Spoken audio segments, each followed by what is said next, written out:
Welcome to Good Games Spawn Point, the show for gamers of all ages, by gamers of all ages. I'm Hex. And I'm Barjo. And I am Darren. Darren, how old exactly are you? Well, time, Hex, is an abstract concept created by carbon-based life forms to monitor their ongoing decay. While my exact date of manufacture is classified, along with the rate of fire of my cupcake cannon, my cybernetics intellect is unsurpassed.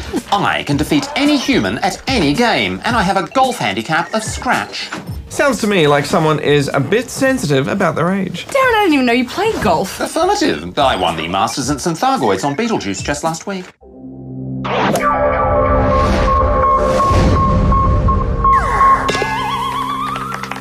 well done. Top shot. Huh. Well, congratulations, I guess. Anyway, coming up on the show this week, some hectic racing action with Ridge Racer Unbounded.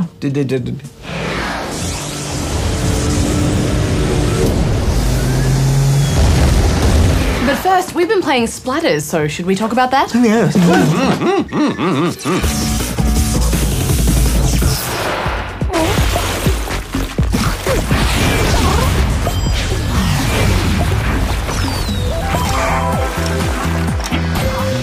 The Splatters is the latest game in a long line of physics-based puzzlers, but this one puts a slippery, slimy spin on the standard formulas.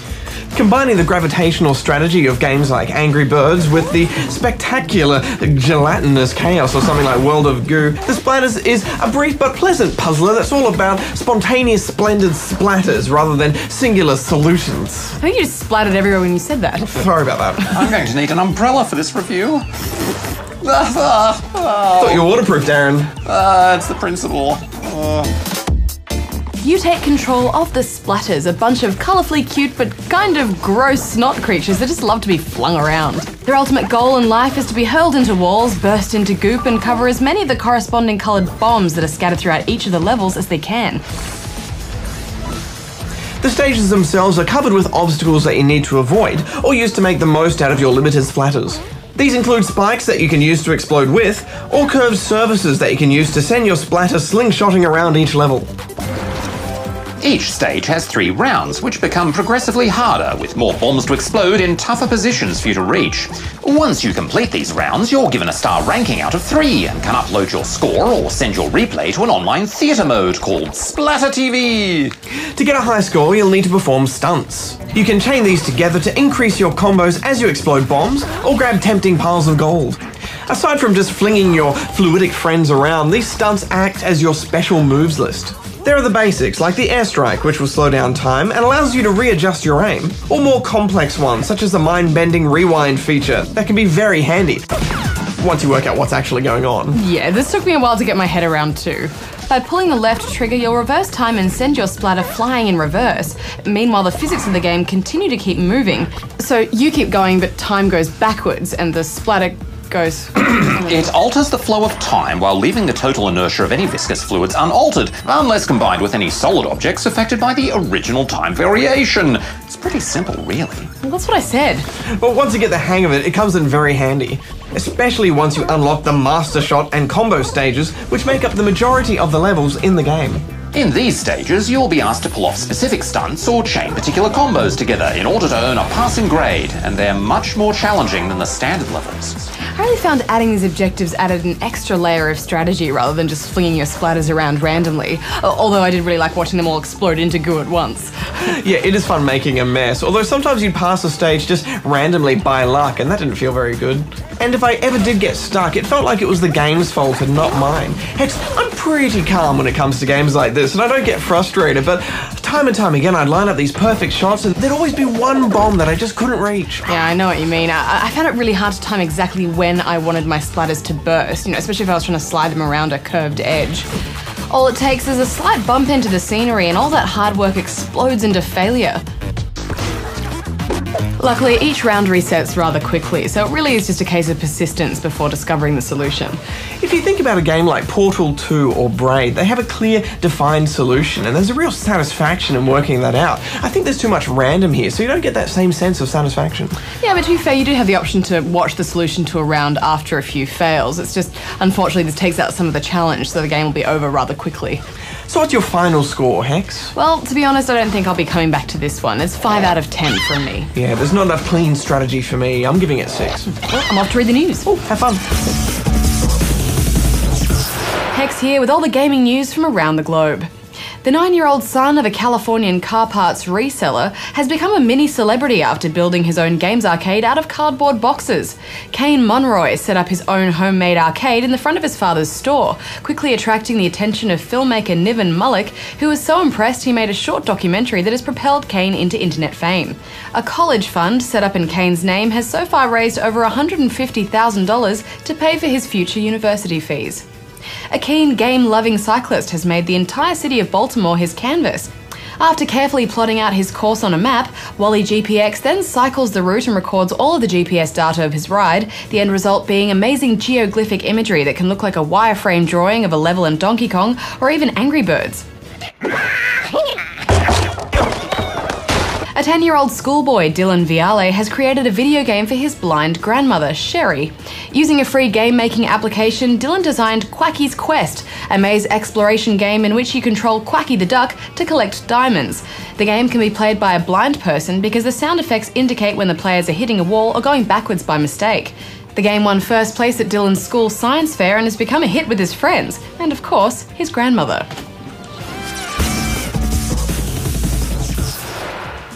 These are all the gamers we met at this year's Royal Easter Show who put their gamer tags in our poster. It was so nice to meet so many of you. Oh yeah, thanks so much for waiting in the hot sun. And while we were all chatting and signing various things, Goose was out on the show Meeting a goat!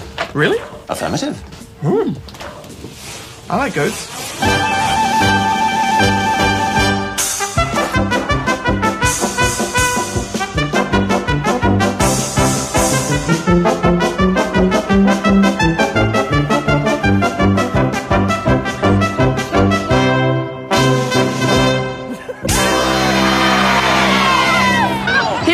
Spawn Point, we don't often get to meet you spawnlings face to face, so we popped down to the Easter show to say hi.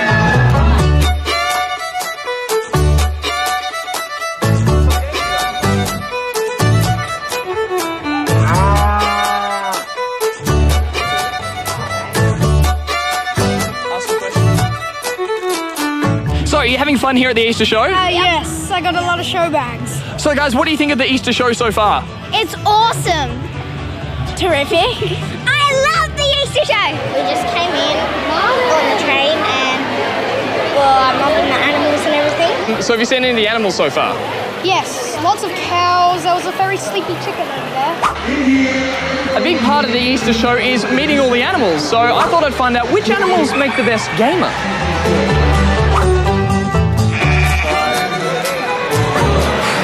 Pretty stoked with that. So do you play any games? So do you play any horror games? Why not, you chicken? So I'm here with a personal friend of mine. I'm just going to ask him, what's your favourite game? Stop that, you're on television. So I was talking to some of the chooks before. They're a big fan of Angry Birds. Do you like that game? No, I can't imagine you would. They're knocking down your house. It's fair enough. Okay, I'm going to need that for the rest of the show, but it was really nice to talk to you.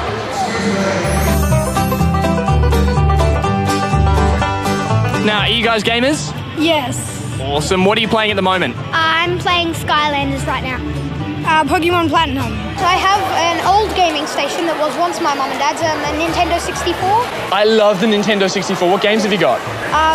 James Bond would be just PS2. Mario Kart, Skylanders, Diddy Kong Racing, Spyro, Banjo-Kazooie. Have you played Banjo-Tooie? No. Oh, it's a sequel. It's very good. Who's your favourite host? Yeah. Oh. What do you guys think of Darren? He's mega noob when he charges his laser. You know he lasers noobs. Really? Are you a noob? No. What do you think of Darren? Noob-ish. Noobish. Fair call. Sorry, Darren. Well, it's been such a huge day here at the Easter show, and it was great to meet all you spawnlings. Thank you to those who did come down. But I'm pretty tired, so I found a perfect spot to go have a lie down.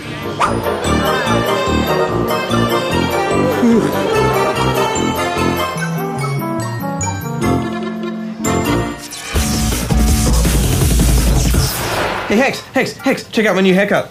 I think it's pretty rad. You ready for it? You ready for it? You ready for it? You ready for it? You ready for it? Here it is. Oh, I mean, it looks, it just, you know, I mean, it has a... Stylish, right? Modern? Hip? Funky?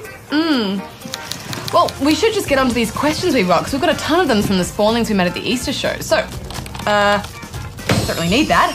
Roll the first question. Hi, Badger and Hex. My name's Ben, and I was just wondering, can you tell me a bit about the new Lego Batman that's coming out, and can you please give us a sneak peek? We sure can, Ben. It's going to be called Lego Batman 2 DC Superheroes, and it'll mostly be about the dynamic duo of Batman and Robin, but eventually you'll team up with 50 other Justice League characters, including Superman. I love Justice League, Hex. It's also going to have an open world set in Gotham City, so you'll be able to fly around in the Batplane or drive around in the Batmobile and visit places like Wayne Manor and Arkham Asylum.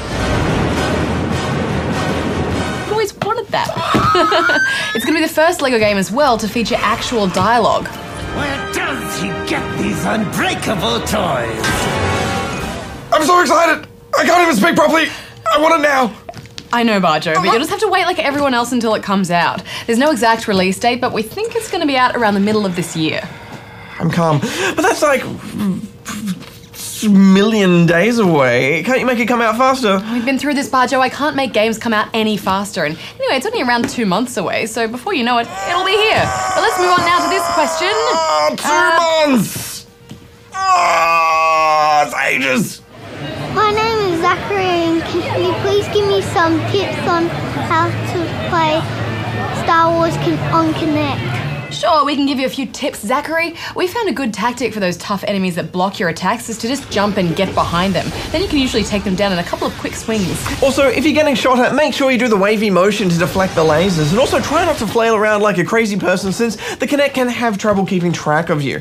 Just keep your cool, think about each saber strike, and be one with the Force. But there's not a lot of tips we can give you for the other modes. Just dance, smash, and race your way through them. They're fairly straightforward. But moving on now to the next question. Oh, that looks like it hurt. Not really. A little bit. Is it better? My name is Catherine, and I was wondering, are there going to be any more new Super Smash Bros. Brawl games? There sure is, Catherine. In fact, there are going to be 2. Nintendo confirmed last year at E3 that there will be a new Smash Bros. Game coming out for both the 3DS and the upcoming Wii U. And apparently both versions will connect with each other in some way. But sadly, that's all they had to say. There's no screenshots or trailers or release dates to talk about, but I wouldn't be surprised if we hear a little bit more about it at this year's E3, which will be held in June. Well, we'll just have to wait and see. But who's next, Hex? Who's next? Well, we should just move on to the next question. Oh, yeah. Hi Roger, hi Rex. My name's Fred, and I was wondering if, because I'm playing Minecraft, I was wondering if Herobrine is real, because I've been looking for him forever and I can't find him. Well, Fred, the simple answer is no. Herobrine isn't real. He's just a made-up ghost story, really, which has grown into become a bit of an in-joke. Yeah, but there are mods that can put Herobrine in, so there's lots of videos around apparently proving Herobrine is real. Also, Mojang has often said that they removed Herobrine in various updates, which has led a lot of people to think that he is real. Yes, but the game's creator, Notch, has officially denied he exists, and it doesn't get much more definitive than that. Indeed. But moving on to the next question, please. Hi, Badjo and Hex. My name's Adam. Can you tell me about the features of the Wii U? Sure thing, Adam. So, the biggest feature is obviously the new fancy controller with a screen on it, which can potentially do lots of stuff. Say your grown-ups want to kick you off the TV to watch something, well, now they can watch TV and you can just keep playing right there on the controller. Or it could be used as a menu screen so you don't have to pause your game to change gear. But Nintendo have said each console will only work with just one of the new fancy controllers at a time. So hold on to your Wiimotes because you'll still need them for a lot of Wii U games. They haven't revealed exactly how powerful it's going to be graphics-wise, but some reports say it's going to have slightly more grunt than the PlayStation 3 and Xbox 360. Others say it hasn't, so we're just going to have to wait and see. Now, let's move on to the next question, please. Oh. Hello, Marjorie. Hi, Darren. Hi. What? No, you don't. He says he's already got a Wii U. He doesn't have a Wii U. Darren, they haven't even finished making them yet. No, it's not. There's no way he could possibly have a... Unless he works for the development team. No, that's not a Wii U, Darren. That's just the Wii on top of a sandwich. Hi, my name's Gloria, and I want to know what is the difference between the first Pokemon Black and White game and the new Pokemon Black and White game, which is coming out later in the year. Great question, Gloria. Well, from what we know about Black and White 2, it takes place 2 years after the first games, and the Unova region is now largely covered in ice. This opens up some new areas, including your new hometown, Hiroji City. And there'll also be a whole new cast of characters with a new rival, new gym leaders, and most importantly, some new Pokemon. Not to mention having a whole new story for you to play through. But for now, that's about all we really know. So let's move on to the next question, shall we? Hi, my name's Quinn, and this is my question. What is your favourite text adventure? Ah, good question, Quinn. I actually started gaming thanks to a MUD, or multi-user dungeon, called Lensmore. MUDs were basically the first kind of MMORPG, and we're all text-based. So it's kind of like being inside a book, except you're writing the book with other people. It's really cool. There's just no graphics, but it's really cool. Huh, no graphics. I know, it's weird. To be honest, I never really played a pure text adventure, but I loved lots of the classic graphic adventures like The Secret of Monkey Island, Space Quest, Day of the Tentacle, Grim Fandango, Sam & Max. So many classics. I also love the text adventures written by Douglas Adams, like Bureaucracy and, of course, Hitchhiker's Guide to the Galaxy, which is actually shareware now, so you can all play that one for free. He also wrote Starship Titanic, which is one of the best graphic adventures out there. It was all about a giant luxury spaceship with no one on board other than a bunch of slightly insane robots and a pistachio-loving parrot. Darren's a bit of a slightly insane robot, isn't he? Ooh, don't let him hear you say that. I won't. I'll email it to him instead. No. Insane robot, you are a... It's gonna give you a virus or something. A revenge virus. Hello, Barges. Hi, Darren. I knew it would be you. Yeah, you got my email then. Darren says he's not insane. He's lovably eccentric. Yeah, I would say that's an accurate description. I think of if I Darren. need a top hat and a monocle to be... Oh, you have some. Oh, fair enough then. Hi, Bardo. Hi, Hex. My name is Cadell, and my question is, what are good superhero games on the Wii? Well, Cadell, there are quite a few, but unfortunately, they're not all good. My top 2 picks would go to Lego Batman and Batman Brave and the Bold, both great games. Need some help, kid? I'll make this fast. Give me a call, and I'll be there in a flash. Totally just chose those two because they have Batman in it. Yeah, absolutely, but they're also the 2 best superhero games on the Wii. I challenge you to name a better superhero game on the Wii. Go. Fine. Okay, well, there was the...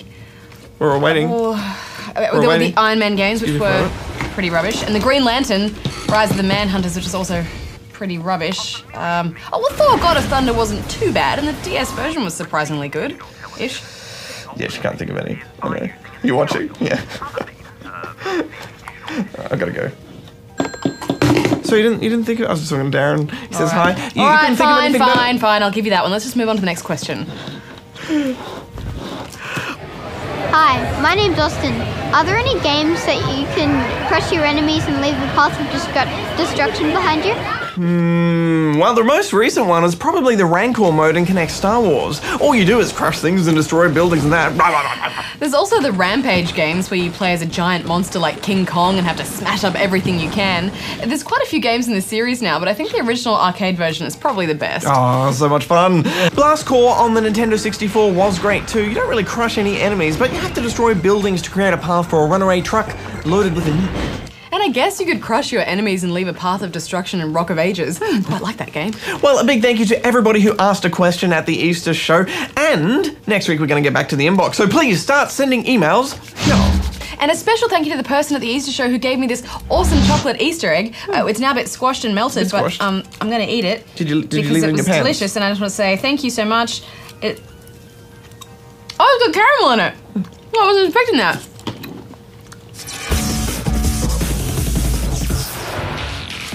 Darren, Hex, I love rough and tumble races, and when I heard that the latest Ridge Racer was moving away from a slow-paced racer to a hectic bump-into-each-other game, I was pretty excited. And this one is called Unbounded.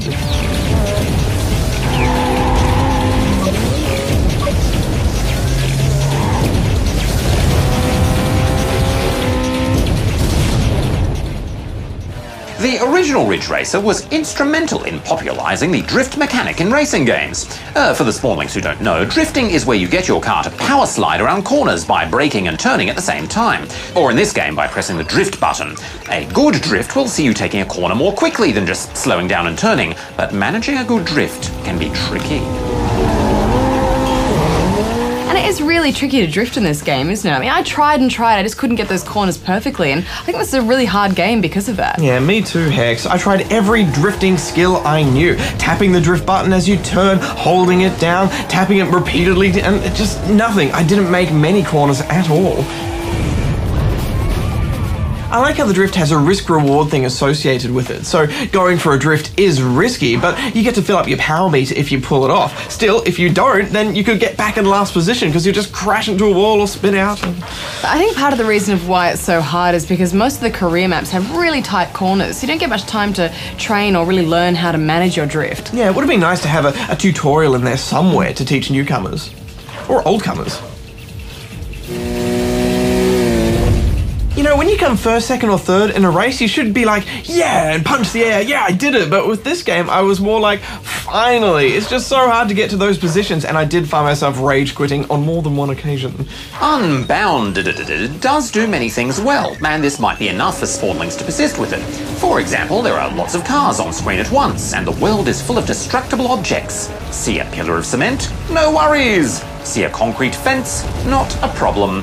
The destruction is quite visually complex too, and you won't notice any frame rate flutters. This means the developers have put a lot of effort into making a solid game engine.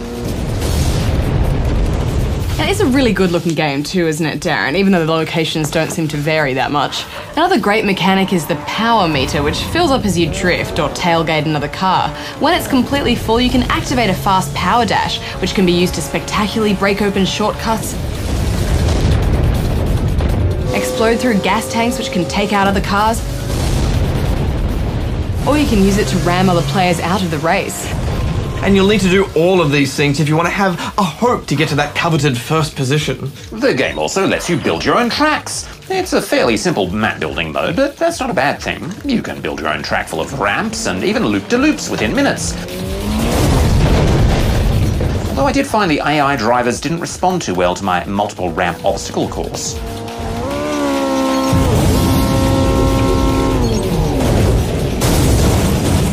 I would have made that jump. Well, the best thing about these tracks is that you can set the difficulty on them, and because the AI doesn't react well to user-made obstacles, you have more of a chance of winning on these maps, and then you can unlock cars and, increase your driver level. I enjoyed racing on those player-made tracks the most in this game, Barjo, but when it came to multiplayer, I couldn't find anyone to play with. Yeah, me neither. I think it's because people are just rage quitting. There are a few other race types, such as time attack and fragging to take out police cars, and the boost races, which is all about using your boost at the right time. These other modes do mix it up, but even with them, I find it hard to recommend this game. It's a shame because they got so much right, but they've just made it too hard. I'm giving this 6 out of 10 rubber chickens. I'm gonna give it 5. I did like the wub step music though. Wob wob. Wob wob. Wob wob. Wob wob wob wob. This is my wub dance. Wob wob. Alright. Guys, we've run out of time again. Time just flies past us in this show, doesn't it? It certainly does, Hex. And next week we're going to have a look at Naruto Shippuden Ultimate Ninja Storm Generations. Oh, longest game name ever. They've taken out all the RPG elements. It's a pure fighter this time. Probably ruined it. Well, we'll have to wait and see. Plus, Trials Evolution. Such a hard game.